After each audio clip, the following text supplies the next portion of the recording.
Scam లో సంచలనం రేకింది. ఏ క్షణమైనా మాజీ సీఎం జగన్ ఇంటికి ఈడీ అధికారులు చేరుకునే అవకాశం ఉంది. త్వరలోనే జగన్ కు ఈడీ నోటీసులు ఇవ్వబోతున్నారు. జగన్ సన్నిహితులు సహా చాలా మంది నిందితుల్ని ఇప్పటికే విచారించినటువంటి ఈడీ అధికారులు నిందితులు ఇచ్చినటువంటి స్టేట్మెంట్ ఆధారితంగా చివరకు జగన్ వరకు రాబోతున్నారు. జగన్ ని విచారించబోతున్నారు ఈడీ అధికారులు. ఇప్పటికే లిక్కర్ స్కామ్ లో జగన్ ను దోషిగా తేల్చింది సిట్.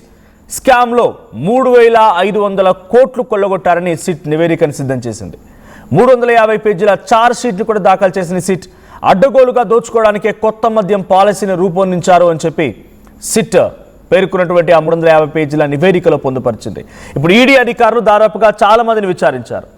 అటు రాజకేశ్ రెడ్డి నుంచి మొదలుకుంటే చాలా మంది ప్రముఖుల్ని, ఎంపీలని, ఆయన సహచరులని, మిత్రుల్ని, సన్నిహితులందరినీ కూడా జగన్ చుట్టూ మొత్తం కూడా ఇప్పుడు under the lens of ED యొక్క కనుసైగల్లో ఈడీ వారందరినీ గమనించింది, వారిని విచారించింది, వారి స్టేట్మెంట్లు రికార్డు చేసింది.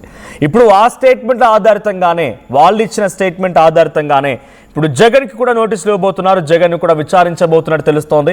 సో మరిన్ని డీటెయిల్డ్ అప్డేట్స్ మా ఏపీ ఇన్పుట్ ఎడిటర్ కృష్ణమోహన్ ఇస్తారు. కృష్ణమోహన్, జగన్కి కూడా ఆయన ఇంటికి కూడా ఈడీ తలుపు తట్టబోతోంది. ఈడీ నోటీసులు రాబోతున్నాయి, విచారించడానికి సిద్ధంగా ఉన్నారు. సో ఏంటి జగన్ పేరును ఏ స్టేట్మెంట్లో ఎవరు చెప్పి ఉంటారు? ఆల్రెడీ దోషిగా తేల్చింది సిట్లో కూడా 350 పేజీల నివేదికలో కూడా సుమారుగా 3,500 కోట్లు కొల్లగొట్టారని చెప్పి ఒక నివేదిక వచ్చింది. కానీ ఈడీ ఎవరి స్టేట్మెంట్ ఇచ్చుంటారు? ఎంపీలా, లేకపోతే అందులో ఉన్నటువంటి A1గా ఉన్నటువంటి రాజకేశ్ రెడ్డియా? ఎవరు జగన్ పేరు బయటపెట్టుంటారు? ఇప్పుడు ఈడీ ఎంటర్ అయిందంటేనే దాంట్లో తప్పకుండా జగన్ భాగస్వామ్యం ఉంది, ఆ డబ్బులు కొల్లగొట్టి దాంట్లో అంటగా భావించాల్సి ఉంటుంది. సో ఏ రకంగా ముందుకెళ్ళబోతున్నారు? దీనిపై వైసీపీ రియాక్షన్స్ ఏంటి? అంటే బేసిక్ గా ఈ వ్యవహారంలో కొంత చర్చ అయితే జరుగుతుంది. కానీ ఇప్పుడు వరకు కూడా రాజకేశ్ రెడ్డి A1 కావచ్చు, లేకపోతే A2 కావచ్చు, వీళ్ళెవరు కూడా జగన్ పేరు చెప్పలేదు అనేది అందుతున్న సమాచారం. అయితే మరోవైపు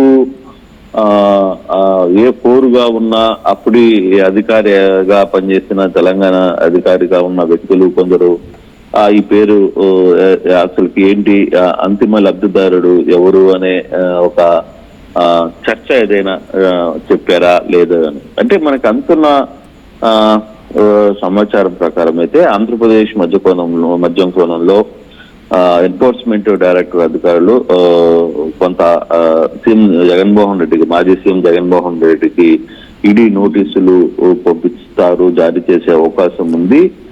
ఈ కేసులో ఈ అధికారులు ఇప్పటికే చాలా మంది కూడా పిలిపించారు, చాలా మందితో మాట్లాడిన సందర్భాలు కూడా ఉన్నాయి. అంటే నోటీసులు పంపించడం ఇవన్నీ పెద్ద ఇష్యూ కాదు. ఇప్పటికే చాలా మందికి 500 మందికి కూడా గతంలో నోటీసులు పంపించారు. ఆ నోటీసుల్లో భాగంగానే విజయవాడ ఎంపీ మిసెస్ కు నోటీసులు పంపించారు. దాని మీద ఆయన కూడా వివరణ ఇచ్చే ప్రయత్నం చేశారు. నా కంపెనీతో భాగంగానే నోటీసులు వచ్చాయని చెప్పి ఆయన కూడా చెప్పే ప్రయత్నం. ఓకే, నోటీసులు రావడం వల్ల లేకపోతే వెంటనే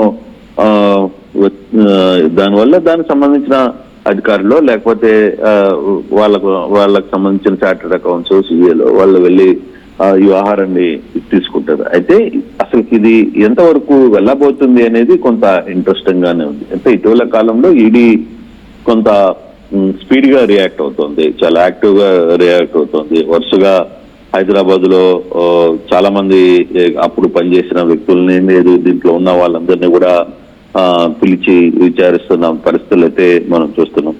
దాదాపుగా ఇప్పటికే 350 పేజీల అభియోగ పత్రం కూడా దాఖలు చేసిన పరిస్థితి అయితే కనపడుతుంది.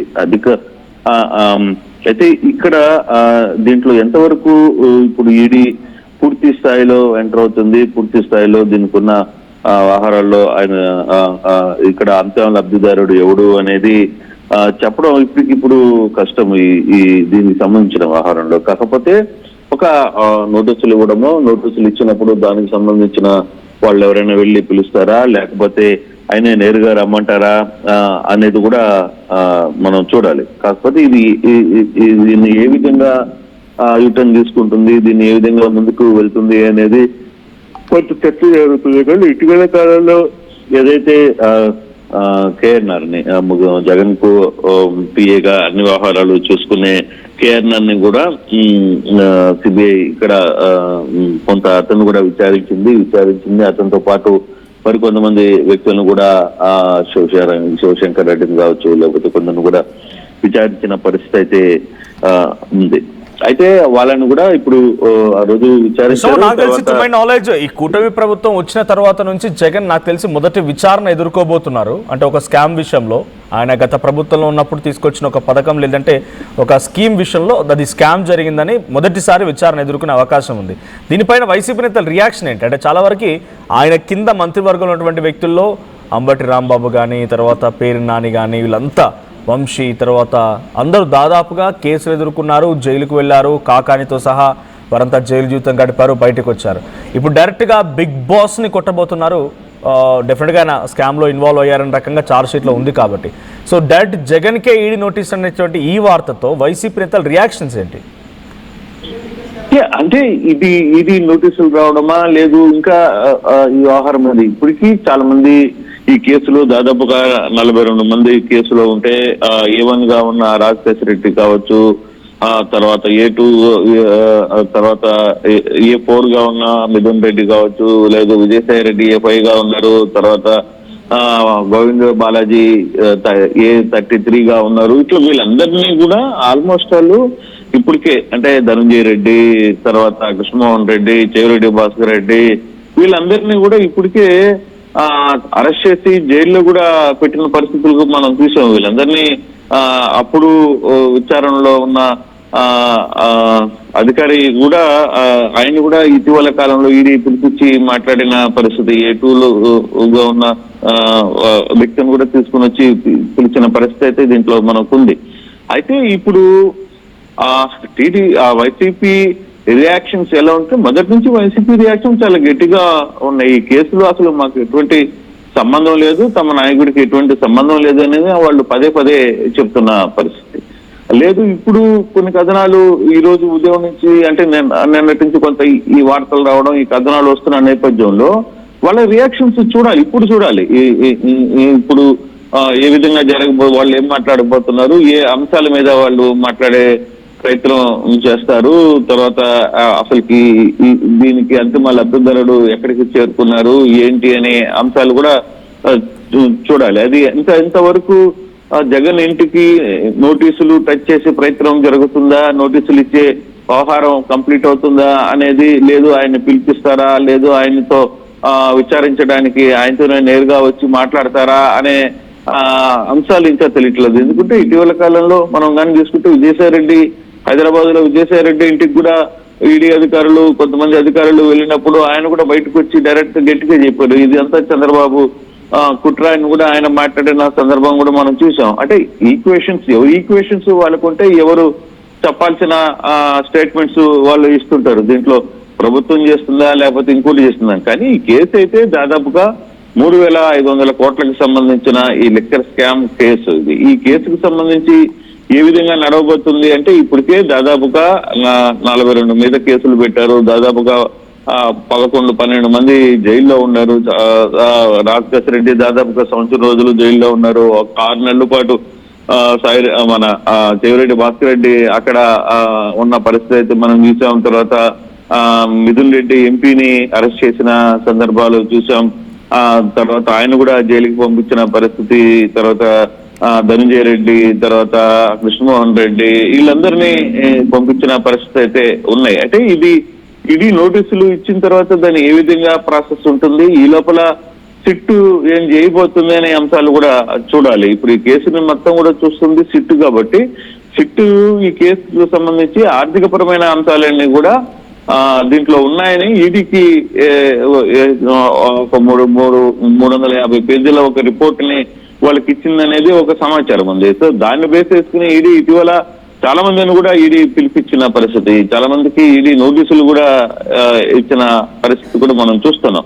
సో దీంట్లో ఎవరెవరికైతే ట్రాన్సాక్షన్స్ జరిగాయో వాళ్ళందరికీ కూడా నోటీసులు ఇచ్చారు. దాదాపుగా నిన్న విజయవాడ ఎంపీ కూడా క్లియర్ గా మాట్లాడుతూ 500 మందికి పైగా నోటీసులు ఇచ్చిన నేపథ్యం అయితే ఉంది. దాంట్లో మాది కూడా ఒక ట్రాన్సాక్షన్ ఉంది, అందుకోసం మాకు కూడా నోటీసులు ఇచ్చారు, మా మనుషులు వెళ్ళి ఆ జరిగిన ట్రాన్సాక్షన్ గురించి చెప్తారు అనేది వాళ్ళు చెప్పిన పరిస్థితి. ఒకటి మనది ఇక్కడ 3,500 కోట్ల రూపాయలకు సంబంధించిన స్కామ్ లో, ఈ స్కామ్ లో నేరుగా వసూలు చేయడం, లేదు ఈ డబ్బుని ఇంకొకరు వేరే వాళ్ళకి ఇవ్వడం, లేదు అంతిమ లబ్ధిదారికి ఇంట్లో పెట్టడం, అట్లాంటివి చాలా వరకు జరగవు. ఎందుకంటే ఈ ఆర్థిక వ్యవహారాలన్నీ కూడా భారతీ సిమెంట్ డైరెక్టర్ గోవిందప్ప బాలాజీకి కూడా ఆయన్ని మొదటిగా తీసుకుని వచ్చారు. సో అతన్ని ఏ 33లుగా ఉంచి ఆయన్ని అరెస్ట్ చేసిన పరిస్థితి కూడా మనం చూడొచ్చు.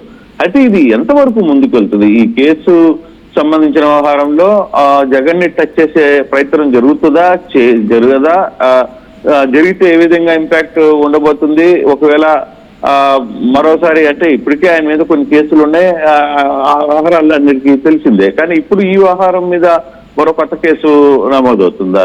అయితే ఇప్పటికీ వైసీపీ నేతలు చాలా ఇష్యూస్ లో జైలుకి వెళ్ళొచ్చిన పరిస్థితులు మనం చూస్తున్నాం. సీనియర్ మాజీ మంత్రులు ఎవరు కూడా వదలలేదు. చాలా మంది కొన్ని రోజులు పారిపోయిన పరిస్థితి ఉంది. వారం 10 రోజులు దాక్కునే ప్రయత్నం కూడా చేశారు. వాళ్ళందరూ కూడా ఎప్పటికప్పుడు ఈ వ్యవహారాన్ని నడిపే ప్రయత్నం జరుగుతుంది. కానీ ఇది నోటీసులు ఎప్పుడు ఇస్తారనేది తెలియదు. ఈ నోటీసులు ఇచ్చే నోటీసులో ఏంటి, ఆ నోటీసుల సారాంశం ఏందో మనకి తెలిస్తే గానీ దాన్ని బట్టి ఫర్దర్ ఏ విధంగా ఉండబోతుంది అనేది మనకు అర్థం కాదు. Thank you Krishnamohan. మొత్తంగా జగన్ ఇంటి తలుపు తట్టబోతున్నారు ఈడీ అధికారులు. జగన్ ని కూడా ఈ లిక్కర్ స్కామ్ లో విచారించే అవకాశం ఉంది. ఇప్పటికే సిట్ 350 పేజీల నివేదికని సిద్ధం చేసింది, ఒక ఛార్జ్షీట్ సిద్ధం చేసింది. దాంట్లో జగన్ ని దోషిగా తేల్చింది. ఇప్పుడు ఈడీ అధికారులు గతంలో విచారించినటువంటి పలువురు జగన్ సన్నిహితులు, అనుచరులు, ఆయన దగ్గర ఉన్నటువంటి ఎంపీలు, ఎమ్మెల్యేలు కొంతమంది ఎవరైతే లిక్కర్ స్కామ్ ఆరోపణలు ఎదుర్కొంటున్నారో వారి విచారణ తర్వాత వారి స్టేట్మెంట్ ఆధారితంగా ఇప్పుడు జగన్కి కూడా నోటీసులు జారీ చేసి విచారించే అవకాశం ఉంది. ఈ కూటమి ప్రభుత్వం ఏర్పాటైన తర్వాత నాకు తెలిసి బహుశా ఒక స్కామ్ విషయంలో జగన్ మొదటిసారిగా ఈడీ తలుపు తట్టబోతోంది. మరి ఏం జరిగిద్ది, వైసీపీ నేతల రియాక్షన్స్ ఏంటో